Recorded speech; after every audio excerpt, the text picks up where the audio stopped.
আমার সবথেকে বিরক্তিকর কাজ হচ্ছে ভয়েস দেওয়া। ভয়েস দেওয়ার জন্য যে আমি কত ভিডিও ডিলিট করে দিই, আমার একদমই ইচ্ছা করে না ভয়েস দিতে।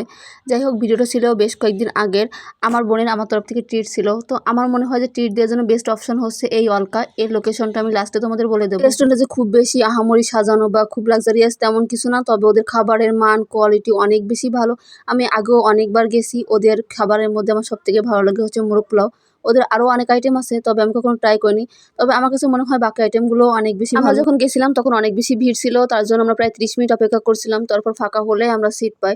আমি বরাবরের মতো এবারও মোরগ পোলাও অর্ডার করি। আমি আগে অবশ্য মোরগ পোলাও বা বিরিয়ানি খুব একটা পছন্দ করতাম না। তারপর যখন খাই, এখান থেকেই প্রথম খাওয়া। আর এখানের মোরগ পোলাওটা আমার কাছে অনেক বেশি ভালো লাগে। আমি অন্য কোথাও থেকে আর খাই না। আমি প্রায় 3 বছর ধরে এই দোকান থেকে মোরগ পোলাও খাই, বাকি কিছুই আমার খাওয়া হয়নি। এদের মোরগ পোলাওয়ের সাথে আগে অবশ্য বোরহানিটা দিত, এখন দেওয়াটা বন্ধ করে দিয়েছে। তবে বাকি অপশনগুলোর সাথে এখনও দেয়। এদের খাবারের মান অনেক বেশি ভালো, যার জন্য আমার খেতে ইচ্ছা করলে এখান থেকেই আমি খাই। আর এই দোকানের লোকেশনটা হচ্ছে ডাকবাংলা মোড়, খুলনা।